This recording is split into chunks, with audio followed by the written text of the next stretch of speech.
세워주신 하나님께 감사드리고 또 목사님한테 감사드립니다. 제가 여기 LA에 올해 한 7, 8년 살았고 또 한국에 간담회도 많이 오고 갔습니다. 근데 이창식 목사님은 아주 자주 만나 뵀는데 저를 보고 설교하라는 이야기를 한 번도 안 했어요. 그래서 왜냐하면 그때 제가 목사가 된 사람이 아니거든요. 근데 늦게 된 목사가 오늘 이 자리에 서서 감개무량합니다.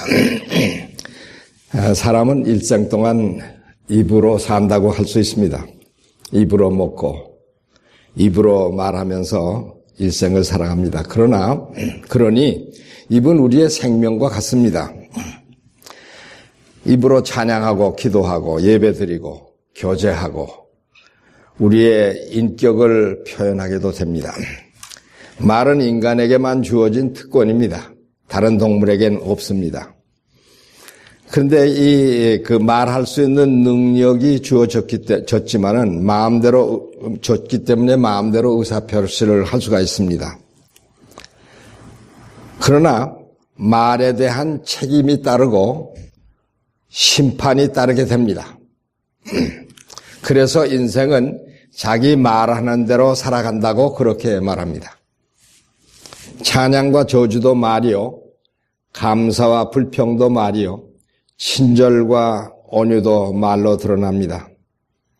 말로 자신의 인격을 드러내며 자신의 운명이 말로 결정되는 것입니다.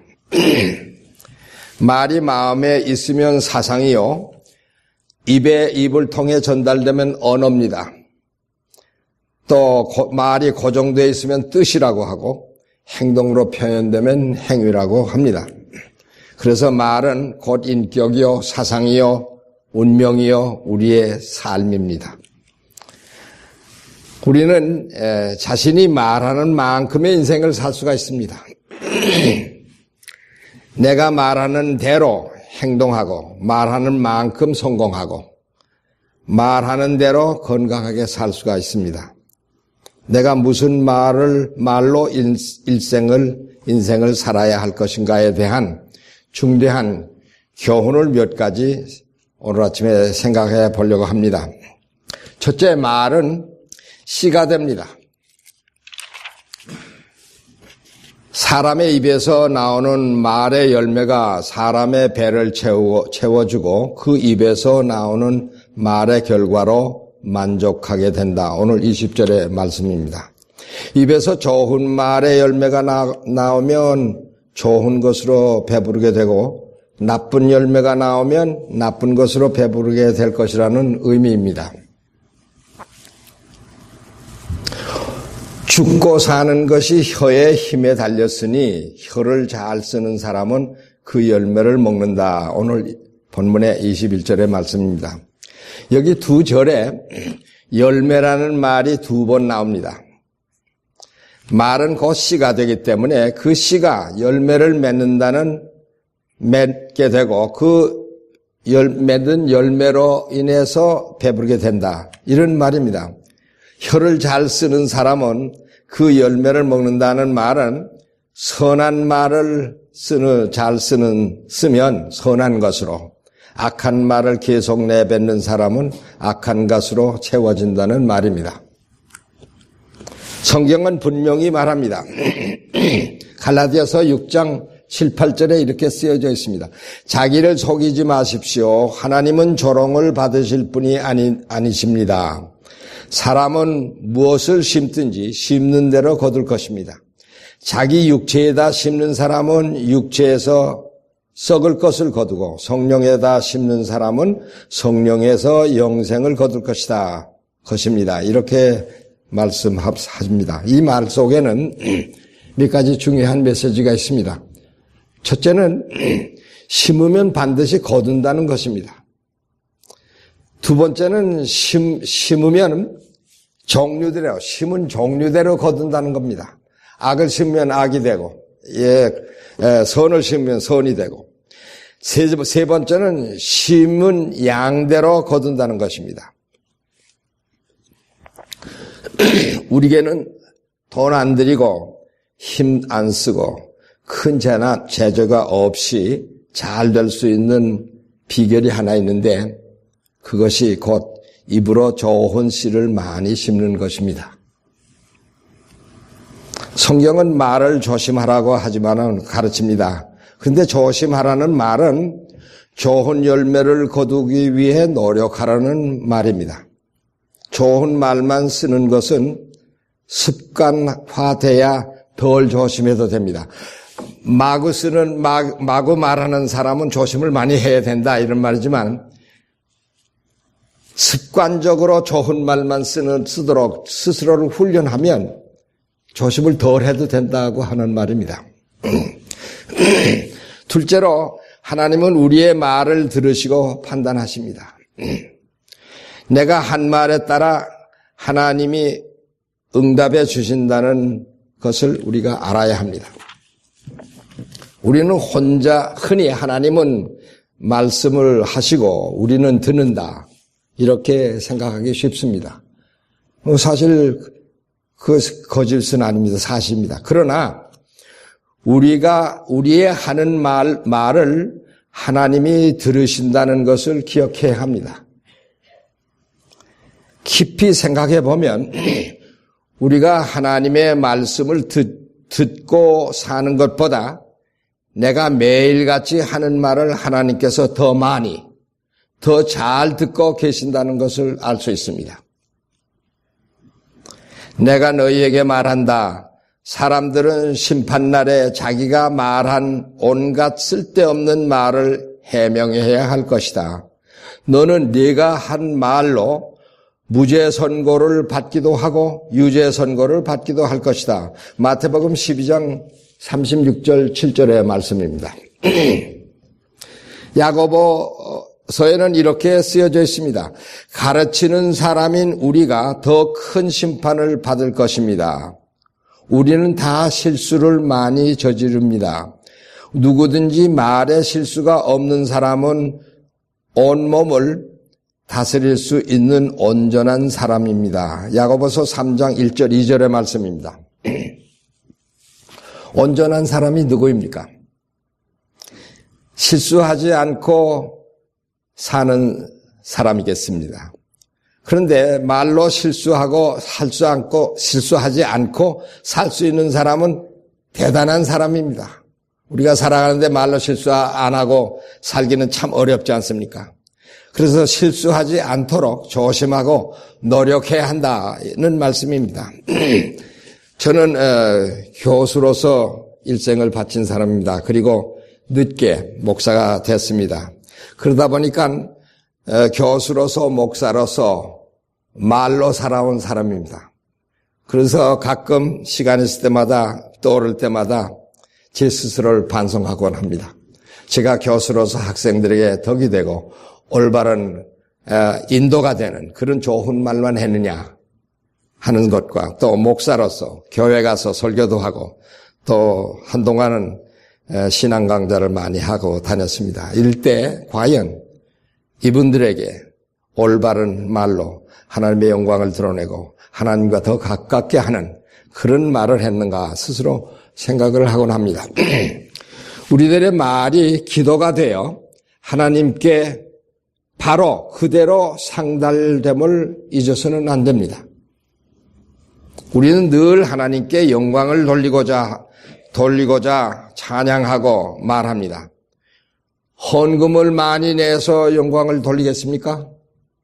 그렇지 않으면 큰 능력을 받아서 영광을 돌리겠습니까? 뭐 그런 사람들이 서로 있을 수 있겠습니다만은 사실은 우리가 하나님을 찬양하고 감사하고 기도하고 하는 하나님을 향하는 열망은 말로 하고 있지 않습니까? 오늘 아침 우리 찬송가 부르고 찬양하고 우리 예배 드리는 이 모든 것이 다 말로 하는 것입니다. 그렇기 때문에 우리의 신앙생활의 요점은 말로 하나님께 영광을 돌리는 것입니다. 그런데 그 진정성이 문제입니다. 말이 거짓된 말이냐, 겉으로 위선적으로 하는 말이냐, 진정으로 내 마음속에서 우러나는 말이냐 하는 그 진정성의 문제가 있는 것입니다. 감사의 말을 많이 하는 사람에게는 감사의 열매가 맺고 열매가 맺어지고 불평 많이 하는 자에게는 항상 불평의 열매가 돌아옵니다. 이스라엘 백성들이 에집트에서 해방이 되어서 광야에 나와서 40년 동안 있는 동안에 이들은 원망으로 아우성을 치게 됩니다. 모세가 명하여 가나안을 정탐하고 돌아온 사람들의 말을 듣고 거기에다 또 과장된 소문, 거짓 소문을 퍼뜨리고 해서 그 소문을 들은 이스라엘 사람들은 지도자를 원망하고 불평하면서 차라리 에집트에서 죽었으면 더 좋았을 거다. 그렇지 않으면 이 광야에서라도 죽었으면 더 좋았을 것이다. 그래서 모두 돌아가자. 에집트로 돌아가자. 거기에서는 가끔 고기도 먹었는데 이게 무슨 삶이냐. 그래서 우상을 만들어서 섬기고 아주 반란을 일으켰습니다. 하나님께서는 이 배반한 이스라엘 백성들을 향해서 이렇게 이야기하셨습니다. 나를 원망하는 이 악한 회중이 언제까지 그럴 것이냐. 나를 원망하는 이스라엘 자손의 원망을 내가 들었다. 너희가 나의 귀에 들리도록 말한 그대로 내가 반드시 너희에게 하겠다. 민수기 14장 27절 8절의 말씀입니다. 차라리 우리가 에집트 땅에서 죽었으면 좋았을 것이다. 아니면 차라리 우리가 이 광야에서 죽었더라면 좋았을 것이다. 민수기 14장 2절의 말씀입니다. 이렇게 할 때에 그래 내가 그렇게 해주마 하시고 20세 이상 장정들을 다 광야에서 쓰러지게 만드셨습니다. 결단코 가나안에 들어가지 못할 것이다. 그래서 그들은 당대의 가나안에 들어가지 못했습니다. 말은 씨가 되어 열매를 맺습니다. 말하는 대로 이루어집니다. 그래서 모든 말은 기도적인 의미를 갖고 있습니다.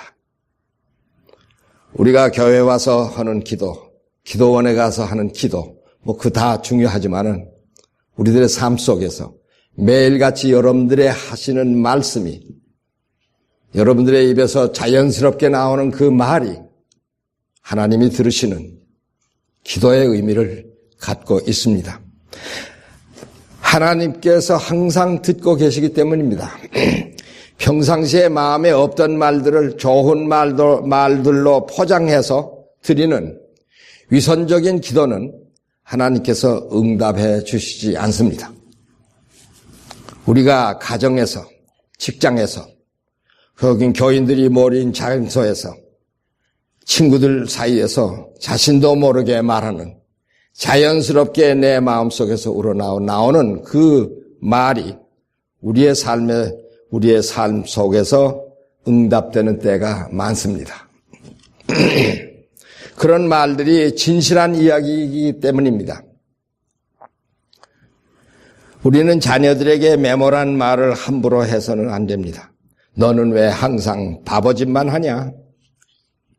너는 왜 그렇게 엉터리 같은 짓만 하느냐? 자꾸 남으려면 바보가 됩니다.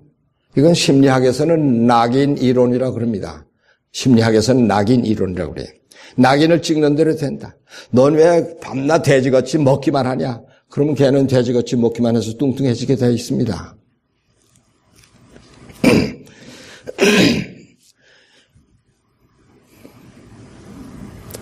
아내가 하는 일이 좀 못마땅해도 저주 섞인 말을 하거나 남편의 행동이 마음에 안 들어도 아주 자신감을 파괴하는 그런 말들을 서로 하면 안 됩니다. 좋은 말만 써야 합니다. 모세같이 위대한 사람도 말 한마디를 잘못해서 그의 사역이 끝났습니다. 모세가 자기 백성들을 원망할 때 야, 이 반역자들은 들으시오. 구역에서는 패역한 자들아 이렇게 이야기를 합니다. 우리가 이 바위에서 당신들이 마실 물을 나오게 하리요. 민수기 20장 10절의 말씀입니다. 그렇게 하면서 지팡이를 2번이나 바위에다 탁 치니까 물이 쏟아져 나왔습니다. 하나님이 시킨 대로 한 겁니다. 그래서 이 물이 쏟아져 나오니까 사람들이 물을 마시고 가축도 물을 마셔서 그 갈증을 해소했습니다.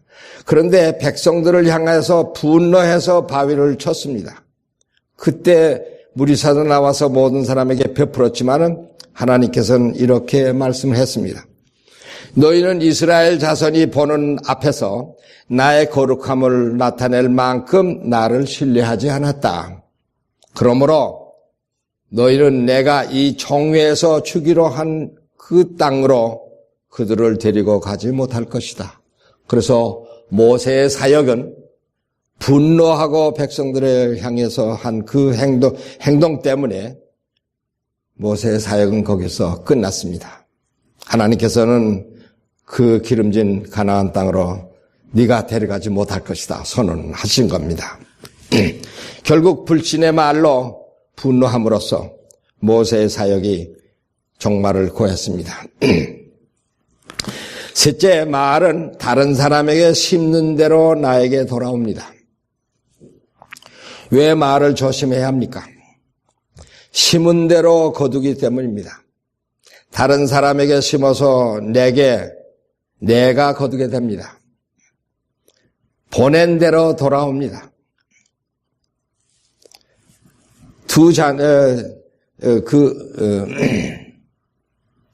좋은 말은 심으면 좋은 말로, 여러분들이 남을 비판하면 그것이 더 나쁜 비판으로 돌아와서 내 목을 졸리게 됩니다. 친절은 친절로 되돌아오기 때문입니다. 자녀들 앞에서 노부모를 무시하고 불효하면 내가 늙은 후에 자녀들에게서 그런 대접을 받게 되어 있습니다. 어떤 시어머니가 볼 일이 있어서 외출을 하다가 집에다가 뭘 두고 왔기 때문에 다시 돌아갔습니다. 이때 며느리가 전화하는 소리를 듣게 되었습니다. 아직 새파랗게 젊은데 언제 받아? 시어머니가 빨리 세상을 떠야 재산을 물려받는다는 이야기였습니다. 그래서 문 밖에서 이 소리를 들은 시어머니는 가슴이 섬뜩했습니다. 그래서 집을 사서 얼마 후에 내보내려고 하던 생각을 바꿔서 조그만 월세방을 얻어서 내보냈습니다.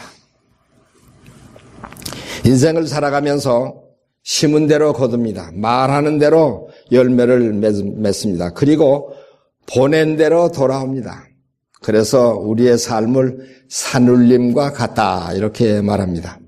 우리가 보통 인간관계를 산울림과 같다 이렇게 말하는 건 상식이지만 우리 삶 전체가 산울림과 같습니다. 부드러운 대답은 분노를 가라앉히지만 거친 말은 화를 돋운다. 잠언 15장 1절의 말씀입니다. 남편에게, 아내에게, 자녀들에게, 노부모들에게 언제나 친절하고 사랑스러운 말로 대화해야 합니다. 부부간에나 아이들에게 자신감을 파괴하는 말 대신 격려하는 말로만 표현해야 합니다. 언제나 상대방을 존중하는 말, 친절과 온유와 겸손이 배어있는 말만 하십시오. 대라고 하는 분이 쓴 새 황금문이라는 글이 있습니다. 어떤 말을 하든지 세 문을 통과해야 한다고 합니다. 첫째 문은 그 말이 참말이냐 하는 것입니다. 아무런 근거도 없이 남들이 한다고 해서 나도 따라 하는 말은 안 됩니다. 거짓 소문으로 상처를 받아 자살하는 연예인들의 예를 우리가 많이 보지 않았습니까? 거짓 소문을 퍼뜨리는 자들은 말할 것도 없고 기업인이나 공무원들이 거짓말을 하는 다반사로 하고 그 책임을 지지도 않는 그런 경우도 우리가 많이 보지 않습니까? 두 번째로는 필요한 말인가 하는 것입니다. 참말이라고 할지라도 이 말이 꼭 필요한 말일까 하는 것입니다. 불필요한 말을 함부로 짓거리는 정치인들을 우리는 많이 봅니다. 그런데 막말을 많이 하고 불필요한 말을 함부로 해서 남들에게 피해가 되는 그런 정치인들은 오래가지 못하고 정치적 장에서 사라지는 예를 제가 이름을 부를 수도 있을 만큼 많이 있습니다. 셋째로는 친절한 말인가 하는 것입니다. 그 말이 온유한가 사랑스러운 표정으로 했는가를 생각해야 합니다. 필요한 말이라 할지라도 친절하고 하게 말할 때만 열매를 맺습니다. 여러분들 우리에게 개를 보고 너를 사랑한다 이러면 개가 묻니다. 그러나 야, 나 너 미워해. 난 널 죽이고 싶어. 그렇게 상냥하게 말하면 개가 꼬리를 칩니다. 진실한 사실이라도 아이들에게 분노하며 야단을 치면 효과를 못 보고 반발만 일으키는 경우가 많습니다. 그래서 요새 한국에 언뜻 제가 그 책을 읽진 못했습니다만 책 제목 보니까 크게 소리치는 부모가 없더라도 다시 말하면 부모가 크게 소리치지만 않는다면 아이들은 지적으로 빨리 성장한다 이런 책이 있습니다. 말로 상처를 많이 받는 곳이 가정입니다. 문제의 청소년들 뒤에는 문제의 부모가 있고 가출 청소년 뒤에는 가출을 조장, 방조, 묵인하는 부모들이 있습니다. 정신병원을 찾는 환자들 대부분이 가정에서 부모 형제 간에 어렸을 때부터 많은 상처를 받았기 때문이라고 하는 것은 우리가 다 알려진 그 상식입니다. 물론 부모로부터 매를 맞고 상처받고 자랐어도 그것이 나를 위한 사랑의 매였음을 깨닫고 은혜로 생각한다면 효자가 될 것입니다. 가정에서 상처받고 자랐다고 해도 은혜로 생각하시기 바랍니다. 한 청년이 어린 시절에 가출하였다가 타락의 길로 들어갔습니다. 그래서 교도소를 드나들면서 청소년기를 보냈습니다. 그래서 청년이 되어서도 그런 과거의 기록 때문에 직장을 얻기가 몹시 어려웠습니다. 그래 고생을 많이 했습니다. 그런데 신앙 좋은 아가씨를 만나서 마음 잡고 진실하게 살고 그래서 결혼을 하게 됐습니다. 그런데 어느 날 저녁에 부부가 앉아서 이야기를 하다가 점점 더 언성이 높아지면서 아내가 남편에게 이렇게 말했습니다. 당신은 전과자니까 그렇지? 하고 한마디 내뱉었습니다. 그는 이성을 잃고 그 아내를 찔러 죽였습니다.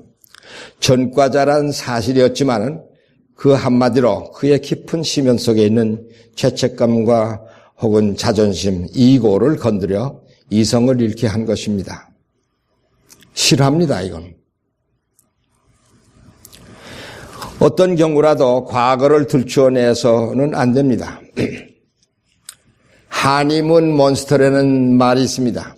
하니문은 이제 신혼여행이죠. 신혼여행 몬스터. 이 말은 무슨 말인가 하면 신혼여행에 가서 두 사람이 싸웠습니다.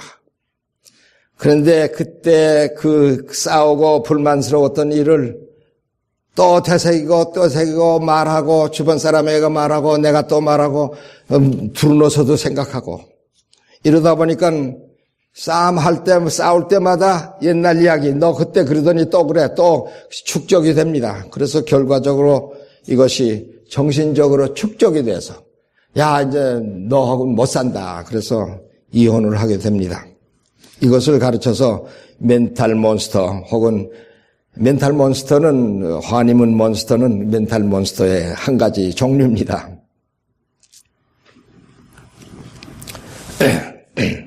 그렇기 때문에 과거에 잘못된 일, 기분 나빴던 일, 불행했던 일은 두뇌에서 지워버려야 됩니다. 다시 말하지도 말고 생각하지도 말고 상기하지도 말아야 됩니다. 나쁜 말은 입 밖에 내지 말고 덕을 세우는 데에 필요한 말이 있으면 적절한 때에 해서 듣는 사람에게 은혜가 되게 하십시오. 에베소 4장 29절의 말씀입니다. 은혜를 어떻게 끼칩니까? 좋은 말, 칭찬하는 말, 격려하는 말을 하고 상대방이 자신을 갖도록 하는 말을 하면 됩니다. 대중가요 중에서 이런 게 있죠. 그대 곁에만 서면 내 왜 이렇게 조그맣게 보이느냐 이런 노래 있지 않습니까? 사실 이때 그 남자가 무슨 말을 했기에 또 무슨 행동을 했기에 그 여자가 그렇게 옆에만 서면 조그맣게 보이게 만들었습니까? 그대 곁에만 서면 나는 너무도 중요한 사람 같아. 그대 곁에만 서면 나는 자신감이 넘쳐. 그대 곁에만 서면 나는 큰 사람 같아. 이렇게 노래 부르도록 만들어야 되는데 이 노래의 뒤에 숨어있는 그 주인공 남자는 참 문제 있는 남자입니다. 왜 그렇게 조그맣게 보도록 만들었는지. 넷째로 내가 한 말이 내 인격을 이룹니다. 말은 자기 마음 안에 스스로 심는 것입니다. 말은 자기가 듣고 자기 속에서 먼저 열매를 맺습니다. 그래서 조심해야 합니다. 대화를 하거나 자기 생각을 말할 때 내 말을 가장 먼저 듣는 것이 내 귀입니다. 남은 못 알아들어도 자기는 듣고 있습니다. 그래서 선한 말을 할 때는 마음이 선해지고 악한 말을 하게 되면 마음이 악해지고 추한 말을 할 때는 자신의 인격이 추해집니다. 듣는 사람이 영향을 받기 전에 자신의 마음이 더 더러워지고 취해진다는 말입니다. 내가 내뱉는 말이 내 마음속에 자리 잡기 때문입니다. 야고보 사도는 이렇게 말합니다. 보십시오. 아주 작은 불이 굉장히 큰 숲을 태웁니다. 그런데 혀는 불의의 세계입니다. 혀는 우리 몸의 한 지체이지만 온몸을 더럽히며 인생의 수레바퀴에 불을 지르고 결국에는 혀도 게한나의 불에 타 버리고 맙니다. 야고보서 3장 6절의 말씀입니다. 말하는 대로 인격이 형성되고 인격이 가는 대로 운명이 결정됩니다. 어떤 부부가 잘 살다가 3년 만에 이혼을 했습니다. 그 남편이 기타 치는 것을 좋아했는데 집에 들어오기만 하면 이별의 부산함, 목포의 눈물 해서 13곡을 불러야 끝이 납니다. 결국 이별의 부산함을 3년 동안 계속 부르다가 자기들이 이별하게 됐습니다. 마음속에 들려오는 대로 반복해서 말하는 대로 이루어집니다. 그래서 잘못된 나의 말은 공동체를 파괴하기도 하고 가정을 파탄시키고 부부간의 관계를 띄워놓고 나를 파괴하게 됩니다. 말 한마디라는 짧은 시를 소개하겠습니다. 부주의한 말 한마디가 싸움의 불씨가 되고 잔인한 말 한마디가 삶을 파괴한다. 쓰디쓴 말 한마디가 증오의 씨를 뿌리고 무례한 말 한마디가 사랑의 불을 끈다. 은혜스러운 말 한마디가 하루를 빛나게 한다. 때에 맞는 말 한마디가 긴장을 풀어주고 사랑의 말 한마디가 축복을 준다.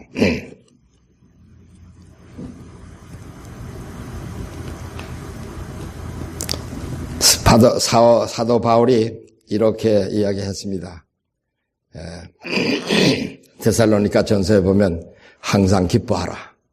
쉬지 말고 기도하라. 범사에 감사하라. 그런데 이게 명령형으로 되어 있어요. 영어 성경에도 명령형으로 쓰여져 있어요. 그래서 그 왜 명령형으로? 항상 기뻐하라. 기뻐할 게 있어야 기뻐하지요. 쉬지 말고 기도하라. 뭐 그렇게 아쉬워서 기도를 합니까? 범사에 감사하라. 뭐 감사할 것도 없는데 무슨 감사하냐. 많은 사람들이 그렇게 생각할 수가 있습니다.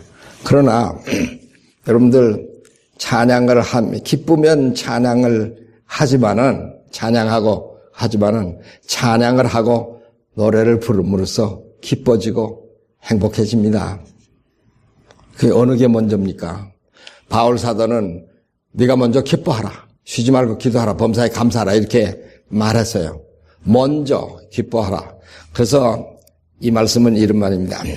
감사합니다. 사랑합니다. 기쁩니다. 행복합니다. 은혜에 넘칩니다. 하는 말을 매일같이 반복하고 내까리세요. 여러분들의 마음속에 입력을 시켜서 자연스럽게 항상 감사합니다. 감사합니다.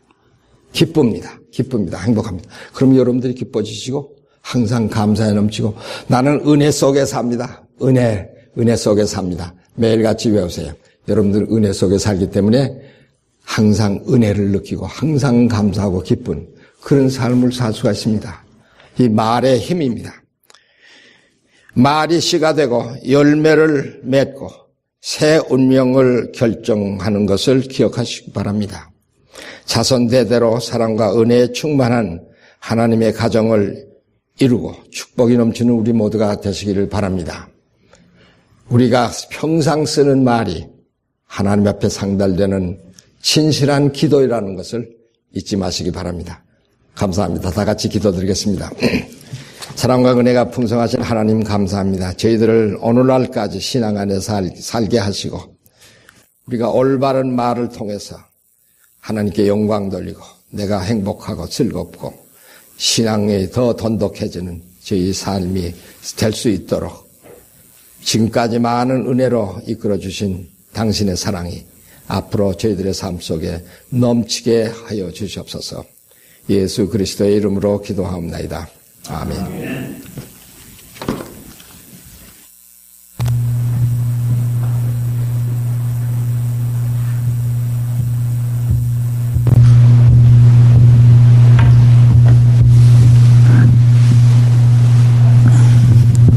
기도드리시겠습니다.